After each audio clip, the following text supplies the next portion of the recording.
नमस्कार, प्रणाम। मेरा नाम है ऋचा। बहुत बहुत स्वागत है आपका हमारे इस बेहद ख़ास कार्यक्रम बिहार बिहान में। कहते हैं कि जीवन को अगर खूबसूरत बनाना है तो आपको योजनाबद्ध तरीके से चलना पड़ेगा। जिस इंसान की ज़िंदगी में योजनाएं सुदृढ़ और अच्छी तरीके से बनी हुई रहती है वो लोग बहुत सक्सेस करते हैं जीवन में। आप अगर देखेंगे किसी दिन अगर आप सुबह उठे और आप पूरे दिन की योजना बना लें कि आपको क्या करना है, कहाँ जाना है, कैसे काम करना है, तो आप देखेंगे आपके पास बहुत भारी मात्रा में आपके पास वक्त बच जाता है, जो कि आप अपने लिए दे सकते हैं, अपने क्रिएटिव फील्ड में दे सकते हैं, आपको जो पसंद है आप उसमें दे सकते हैं। तो आज हम इसी विषय पर चर्चा करेंगे, लेकिन उससे पहले आप जानते हैं कि हम दिन की शुरुआत अनमोल वचन के साथ करते हैं। तो आइए देखते हैं कि आज का अनमोल वचन क्या है। शांति का कोई दूसरा रास्ता नहीं है, इसका एकमात्र रास्ता शांति ही है। महात्मा गांधी।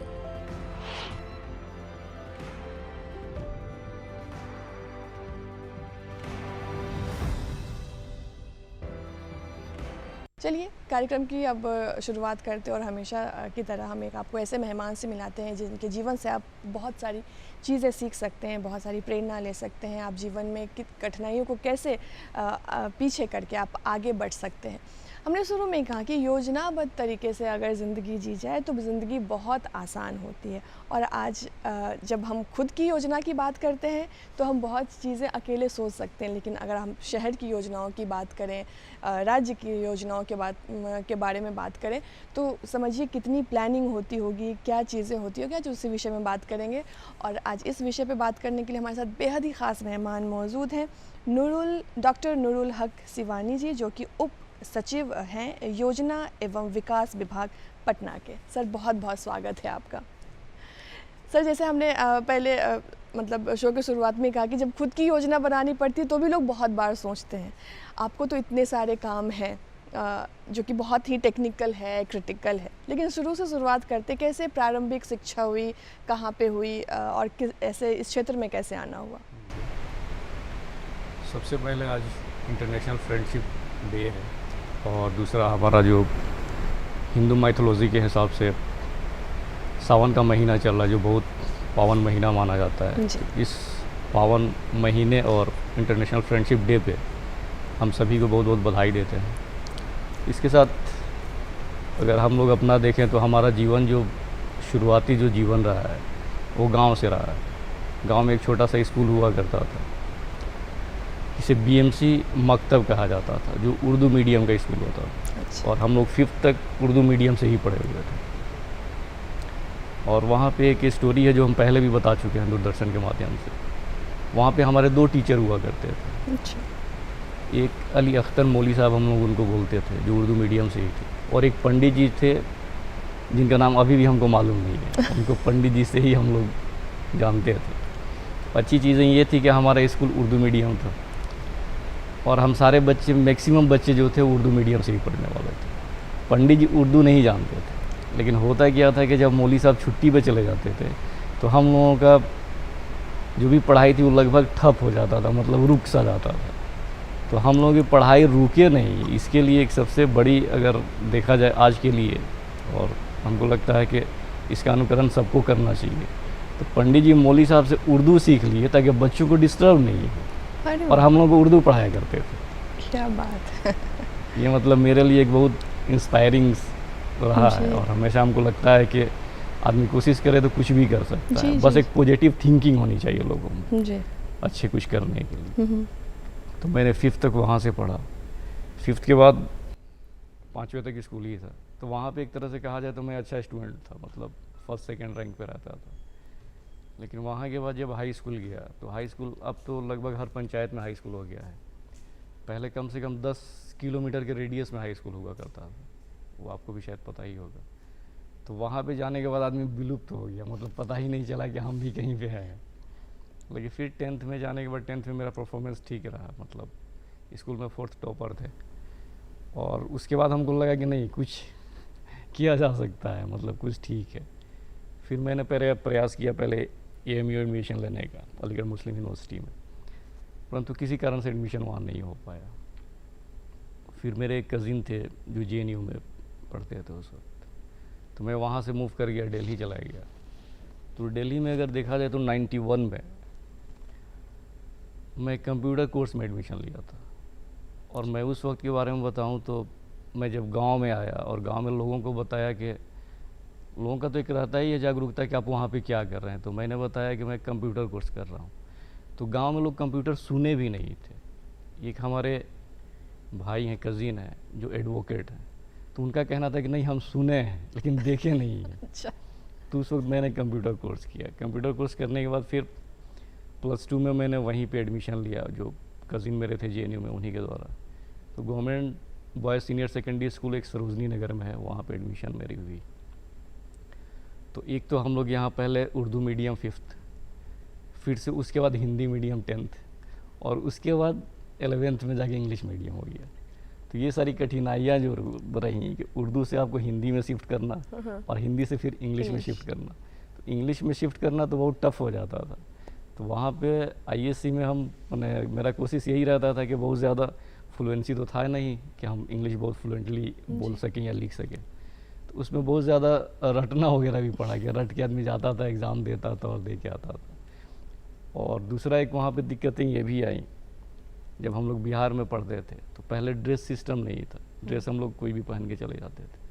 तो वहाँ जाने के बाद जब लगा कि नहीं ड्रेस आपको पहनना है, तो ये बहुत ऑकवर्ड टाइप लगता था, ड्रेस पहन के बस में चढ़ना और फिर स्कूल जाना।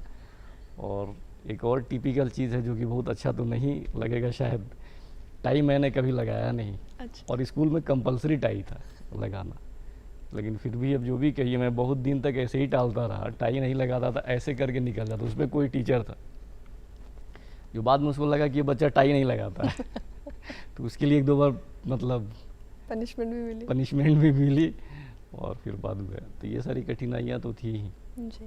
फिर उसके बाद हम मेडिकल की तैयारी किए, फर्स्ट टाइम दिए। तो फर्स्ट टाइम ये दिक्कत रहा मेरा कि करीब 1 महीना मैं बीमार रहा एग्ज़ामिनेशन के दौरान ही।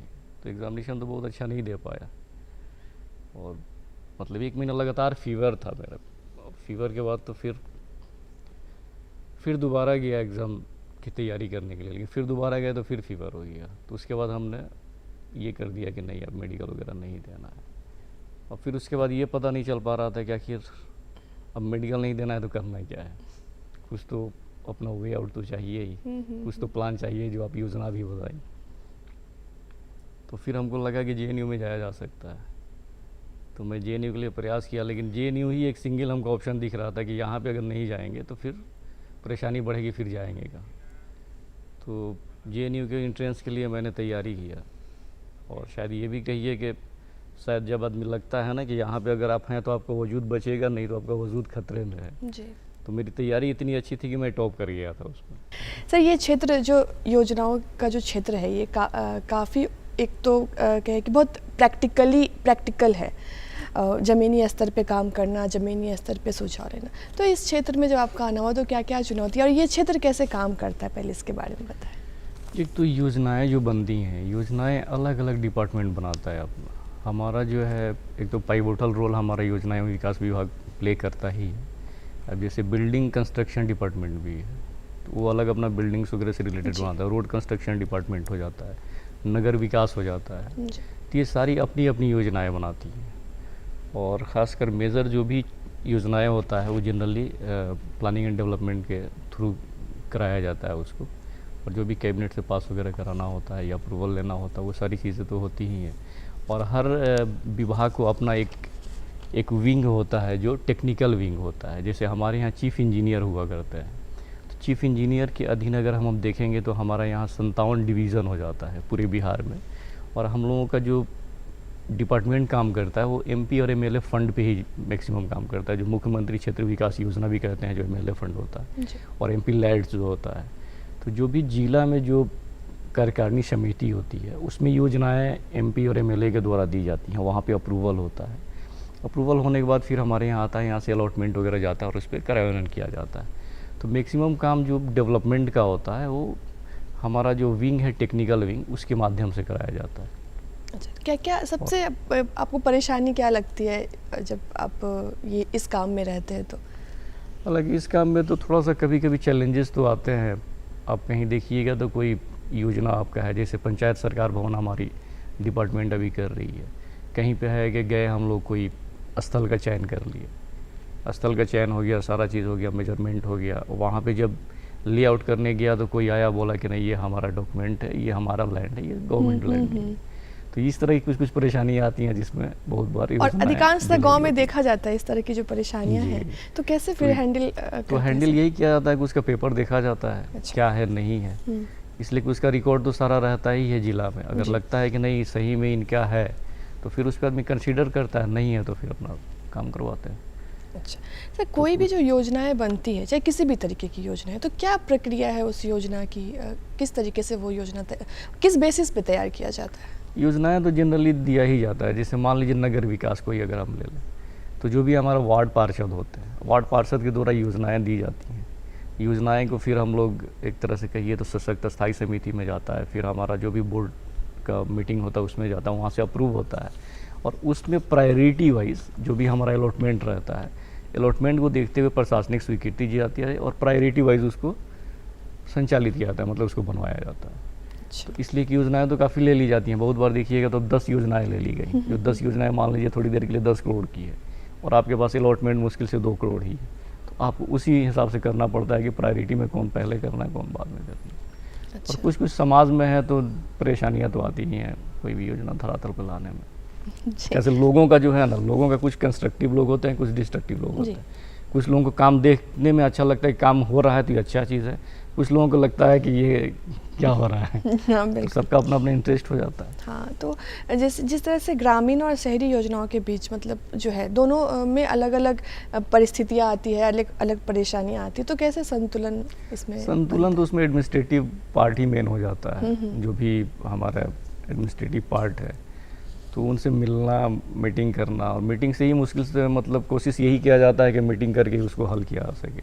जी। दूसरा वे आउट तो काफ़ी लंबा हो जाता है। अगर किसी भी तरह का मान लीजिए थोड़ी देर के लिए वो कोर्ट की तरफ मूव करता है तो कोर्ट तक लंबा प्रक्रिया हो जाता है। अगर लगता है कि नहीं इस पर हम नहीं कर सकते हैं और ये सही में ये हो सकता है किसी आदमी का है, जेन्युइन ये इसका डिमांड है, तो फिर हम बहुत बार होता है कि मूव कर जाते हैं वहाँ से दूसरे स्थल पर। और जैसे पंचायत सरकार भवन के लिए बोल रहे हैं, अब रोड बनना है तो रोड तो वहीं बनेगा, रोड के लिए तो हम ये नहीं कर सकते।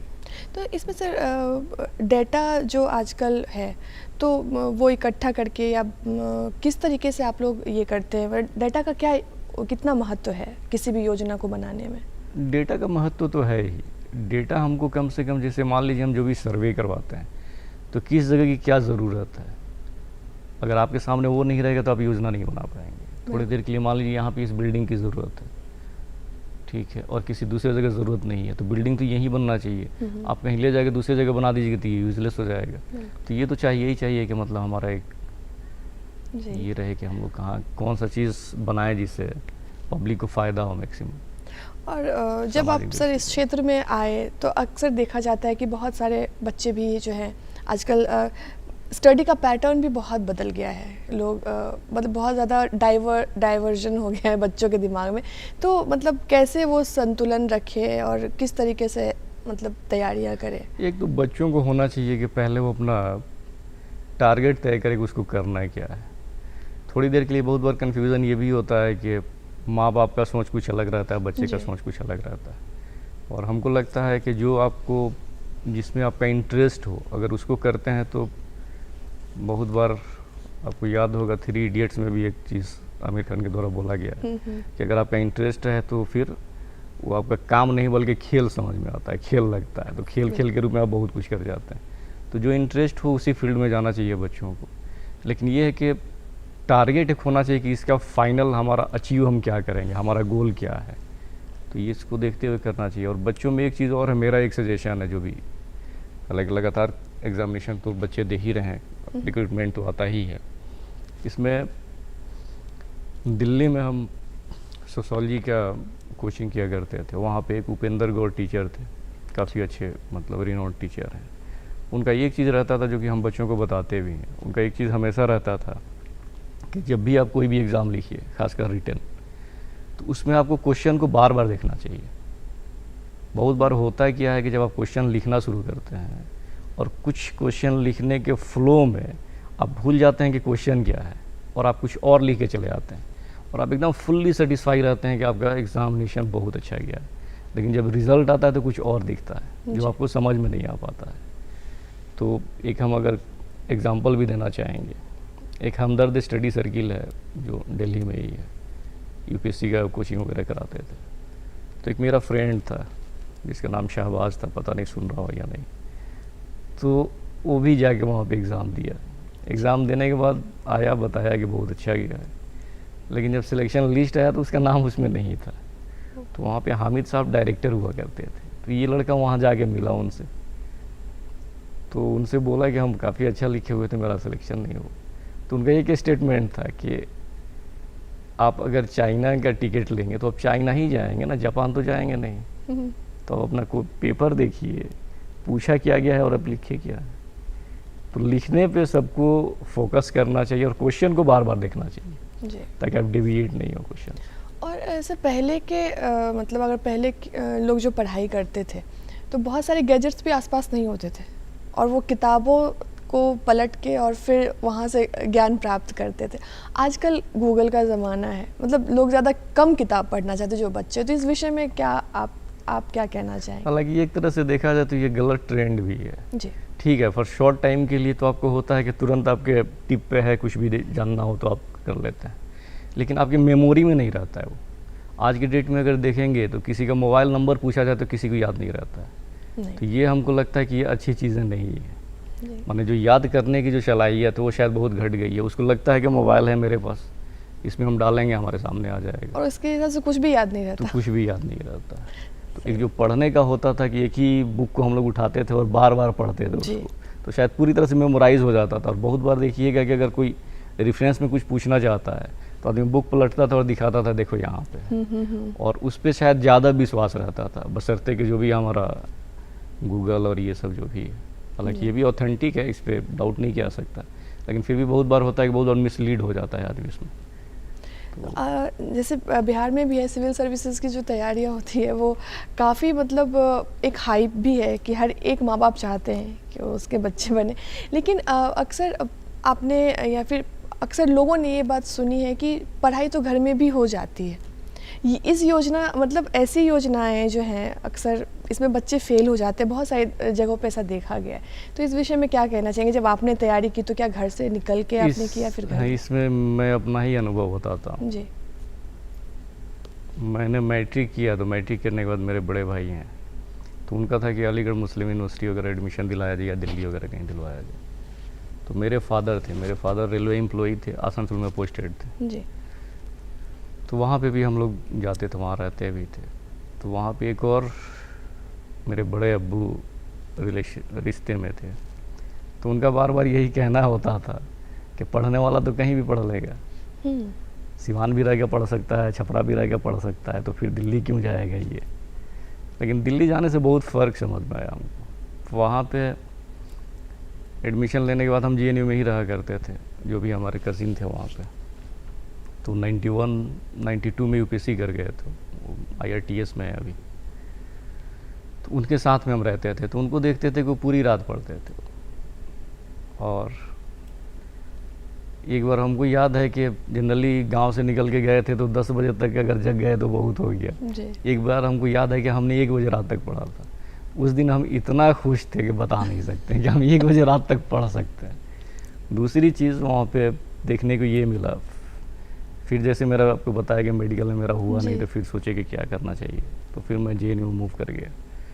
तो JNU एक यूनिक जगह था, और अभी तो छोड़े हुए हम लोगों को 16-17 साल हो गया, शायद बहुत चेंजेस वहाँ आ चुके हैं।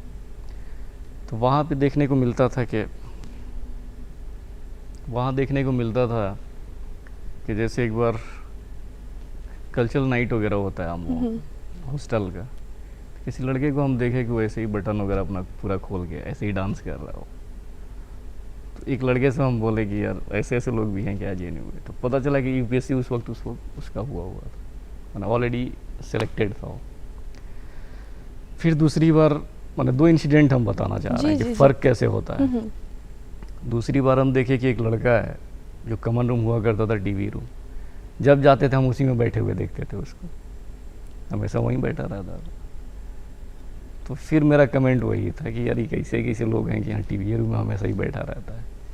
तो बताया गया कि उसी साल उसका भी सिलेक्शन हुआ था यूपीएससी का। उसके बाद हम कमेंट करना ही छोड़ दिया, मतलब हमको फिर समझ ही में नहीं आया कि जेएनयू है क्या।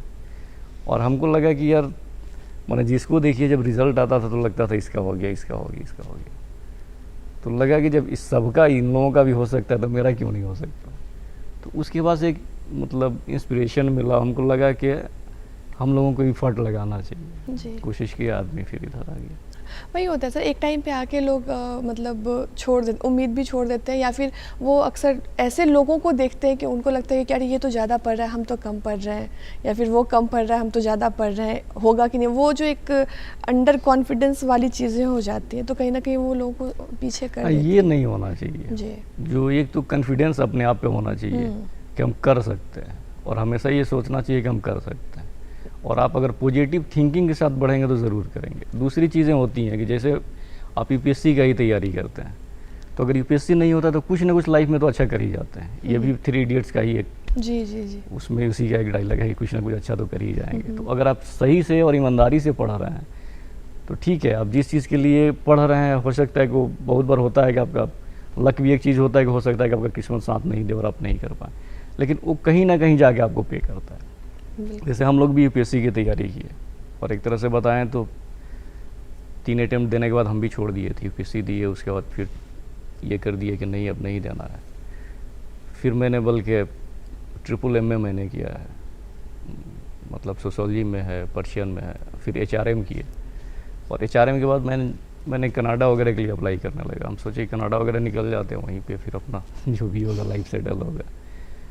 तो कनाडा कॉमनवेल्थ के लिए मैंने अप्लाई भी किया था, जिसमें मैंने ये बता रहे हैं कि उसी की तैयारी का देन था कि मतलब जहाँ भी आदमी कोशिश करता था वहाँ पे कम से कम कॉल तो आ ही जाता था, सिलेक्शन हो नहीं हो। तो फिर कनाडा कॉमनवेल्थ के लिए हमारा कॉल भी आया था, इंटरव्यू कॉल। फाइनली मेरा इंटरव्यू बहुत अच्छा नहीं गया था, तो सिलेक्शन नहीं हुआ। उसके बाद फिर यहाँ पे पता चला कि इंटरव्यू कॉल यहाँ पे आया, फिर आदमी दिया, उसका सेलेक्ट होकर यहाँ पे चला आया। मतलब पहले तो अभी जैसे है कि अभी तो बहुत जल्दी जल्दी रिजल्ट आना, जल्दी एग्ज़ाम होना, अभी तो काफ़ी अच्छी चीज़ें हो गई है। पहले तो होता था कि एग्ज़ाम दे दिया, अब 1.5 साल फिर जैसे मेंस का रिजल्ट काफ़ी लेट से हम लोगों का आया था। तो एक तरह से कहिए तो मेंस का जब मेरा रिजल्ट आया तो हम देना बंद कर दिए थे। अच्छा। यूपीएससी बीपीएससी कुछ भी नहीं देते थे। मतलब ये दिमाग सेट कर लिए थे कि बाहर कनाडा वगैरह निकलेंगे और वहाँ पे अपना कुछ करेंगे। तो 1.5 साल बाद करीब पता चला कि मेंस का रिजल्ट आया हुआ है। फिर उसके बाद हुआ कि इंटरव्यू दे लेते हैं। पटना में आए, हालांकि पटना कभी रहे नहीं हैं हम, मतलब दिल्ली ही रह गए थे। पटना में आए यहाँ पे तैयारी के लिए कि तो सोचे कि थोड़ा कोचिंग वगैरह कर लेते हैं। तो यहाँ पे एक थोड़ा सा अलग टाइप माहौल हमको दिखा। मैंने इंटरव्यू के बारे में ये है वो है, काफ़ी तरह की गलत फहमियाँ लोगों के अंदर। तो मेरा था कि हमको इंटरव्यू देना है, इंटरव्यू देंगे, सिलेक्शन हो गया तो अच्छा है, अपना सर्विस देंगे, नहीं हुआ तो जो हमारा अपना गोल है जहाँ जाने का वहाँ चले निकल जाएंगे। लेकिन फाइनली खुदा को ये मंजूर था कि यहीं पे आना है। तो जी, ये अभी जो आपने कहा कि एक मिथ भी है इंटरव्यूज़ को लेके, और नेट पे भी लोग काफ़ी ज़्यादा मतलब इस चीज़ को सर्च करते हैं जब आईएएस के इंटरव्यूज़ के लिए, और उसमें बहुत ऐसी गलत चीज़ें ही सामने आती हैं जो लोग कंफ्यूज हो जाते हैं। तो इसमें मतलब कौन ऐसी सबसे बड़ी भ्रांति आपको नज़र आती है? इंटरव्यू के लिए सबसे अहम चीज़ ये है कि इंटरव्यू आपके इर्द गिर्द ही घूमता है। मतलब आपसे रिलेटेड ही जनरली रहता है। वो कहीं ना कहीं आपने कहाँ से स्कूलिंग किया, अगर जैसे हमारा था कि आपने आईएससी किया, मैंने आईएससी किया था, आईएससी के बाद मैंने पर्शियन में फिर बीए किया जी। तो ये एक बहुत बड़ा कंट्रास्टिक चेंज था वहाँ पे। तो ये क्वेश्चन था कि आप आईएससी के बाद एक ही बार पर्शियन में कैसे चले गए। अभी हम लोग बात कर रहे थे कि यूपीएससी और बीपीएससी में जो एक भ्रांति है इंटरव्यूज़ को लेके, और उसमें सोशल मीडिया पे मिलियंस व्यूज़ हैं, यानी कि लोग देख रहे हैं। तो उसमें एक जो है आप अगर क्लियर करना चाहें कुछ तो प्लीज़। इसमें यही है, मतलब जो मेरा अपना अनुभव है कि इंटरव्यू हमेशा आपके इर्द गिर्द घूमता है जी। माने जो भी आपके लालन पालन से रिलेटेड हुआ, आपके गांव से हुआ, आपके डिस्ट्रिक्ट से हुआ, आपके स्टेट से हुआ, उसके बाद आपसे रिलेटेड क्या चीज़ है, आपका एजुकेशन से हुआ। जैसे हम जब इंटरव्यू दे रहे थे 2007 में, तो मेरे फादर का नाम है मोहम्मद यूनुस। तो उस वक्त ये क्वेश्चन पूछा गया था कि इस नाम का कोई आदमी है जो आज के डेट में कोई उसको प्राइज़ वाइज मिला है और काफ़ी पॉपुलर है। तो अभी जो प्राइम मिनिस्टर के रूप में जो कार्यरत है वहाँ बांग्लादेश के, उनको नोबेल प्राइज़ मिला था उस वक्त पीस के लिए। तो ये उसी से रिलेटेड हो गया। मेरे फादर का मोहम्मद यूनुस नाम था, इसलिए उन लोगों को लगा कि मोहम्मद यूनुस को पूछा जा सकता है। तो आपसे जो भी इर्द गिर्द चीज़ें हैं उस पर पूरा फोकस करना चाहिए। और लोग जो है, लोग अलग अलग तरह से बताते हैं कि ये पूछा जा सकता है, वो पूछा जा सकता है, ऐसा कुछ भी नहीं रहता है। और बहुत लाइट मोड में ही रहना चाहिए, बहुत प्रेशर नहीं लेना चाहिए, बहुत टेंशन नहीं लेना चाहिए। और आलतू फालतू चीज़ों जो भी इर्द गिर्द से लोग बताते हैं कि ये कर लो वो कर लो, उस पर ध्यान न देते हुए अपने इर्द गिर्द जो भी चीज़ें हैं उस पर ही फोकस करनी चाहिए। और दूसरा, इंटरव्यू के लिए एक चीज़ ये भी ज़रूरी होता है कि जो आप एकदम कंफर्म है, जो जानते हैं, वही चीज़ बताना चाहिए। अगर नहीं जानते हैं तो सॉरी बोल के आगे बढ़ जाना चाहिए। गलत चीज़ें नहीं बतानी चाहिए, वो निगेटिव इम्पैक्ट डालता है। हम अपने इंटरव्यू के बारे में बताएं तो जैसे हमसे पूछा गया कि आपने ISc किया है तो बताइए कि बैक्टीरिया क्या है।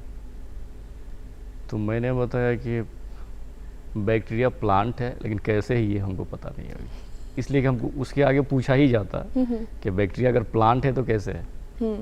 तो उसके आगे हम कंफ्यूज थे कि क्यों है, हालांकि सेल वॉल की वजह से होता है वो।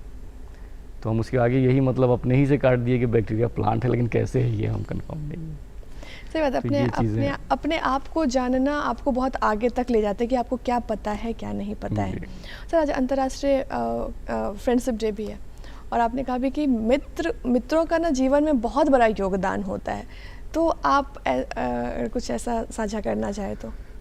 हाँ, हमको लगता है कि ब्लड रिलेशन तो एक रिलेशन होता ही है, लेकिन मित्र जो होते हैं उनका शायद मतलब आपके लाइफ में बहुत बड़ा रोल होता है। वो चाहे आपको आगे ले जाएं या पीछे ले जाएं, अब डिपेंड करता है कि आप मित्र बनाते कैसे हैं। तो मेरा भी एक अनुभव अपना है, जैसे मैं अब जिस सर्विस में अभी हूँ, ये भी शायद एक मित्र का ही देन है। एक मेरा फ्रेंड हुआ करता था पल्लव कुमार, शायद पता नहीं, देख तो नहीं रहा होगा। तो पहले फॉर्म वगैरह यहाँ अप्लाई जब होने लगा तो पल्लव अपना भर रहा था, फिर हमको बोला कि शिवानी तुम भर दो। हम बोले नहीं यार, नहीं भरना है। तो अपने से वो एक तरह से कहिए तो ज़बरदस्ती फॉर्म अपना भरा, मेरा भी भरवाया। फिर उस दौरान जब यहाँ पे PT होने वाला था तो मैं कहीं और का मेंस लिख रहा था, तो यहाँ के लिए कुछ पढ़ नहीं पाए थे और एक सप्ताह बाद यहाँ एग्ज़ाम होना था। तो फिर हमको कॉल किया, हम थे कहीं और किसी स्टेट का दे रहे थे। तो उसने कहा कि शिवानी इसका आ गया है, चलो चल के दे लेते हैं।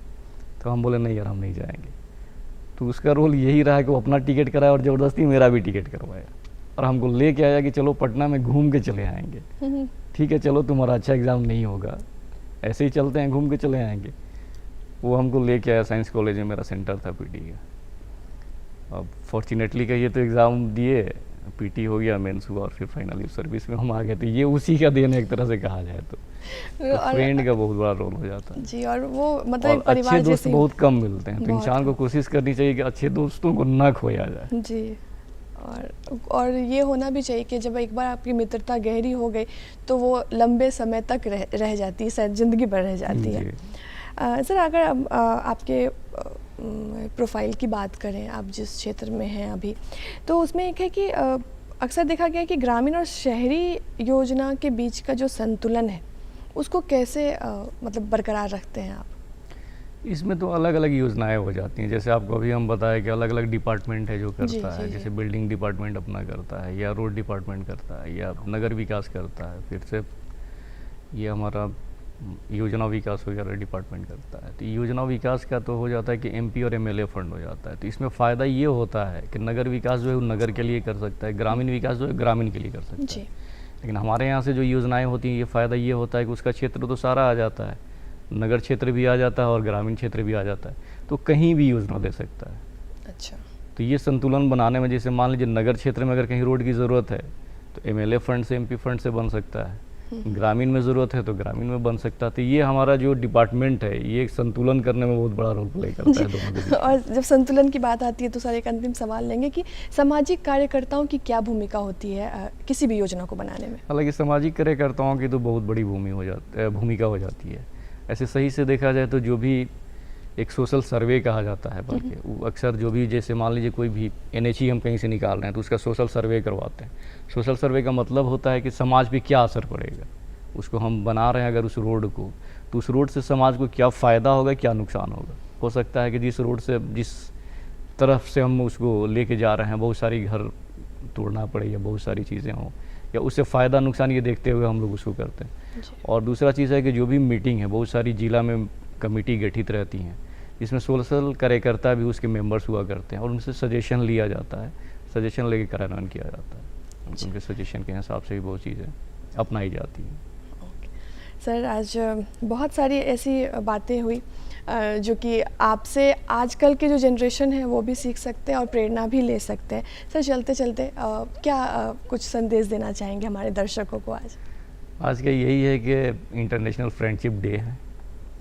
इंटरनेशनल फ्रेंडशिप डे को देखते हुए दोस्त तो बनाए ही, लेकिन अच्छे दोस्तों को ना खोएं। अच्छे दोस्त बहुत मुश्किल से मिलते हैं।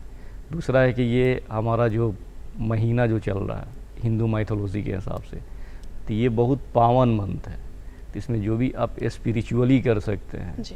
जो भी पॉजिटिव चीज़ें कर सकते हैं उस पर ध्यान दें, निगेटिव चीज़ों पे ना दें। तो शायद हमारा ये मंथ भी कम सफल रहे और हमारा फ्रेंडशिप डे भी सफल रहे। जी सर, बहुत बहुत शुक्रिया आपका, आप इस शो में आए और इतनी अच्छी बातें साझा की। आपका बहुत बहुत धन्यवाद। Thank you. उम्मीद करते हैं कि आपको हमारा कार्यक्रम आज बहुत अच्छा लगा होगा और आपने बहुत चीज़ें सीखी भी होंगी। आपको कैसा लगा कार्यक्रम, ज़रूर हमें लिख के बताइएगा। हमारा पता है, उठाइए कलम और लिखिए हमारा पता। हमारा पता है बिहार बिहान दूरदर्शन केंद्र, फ्रेजर रोड, पटना 80001। हमारा ईमेल एड्रेस है director@ddkpatna@gmail.com। चलिए, हमें दीजिए इजाज़त और कल नए मेहमान के साथ आपके साथ फिर मुलाकात होगी। तब तक के लिए नमस्कार।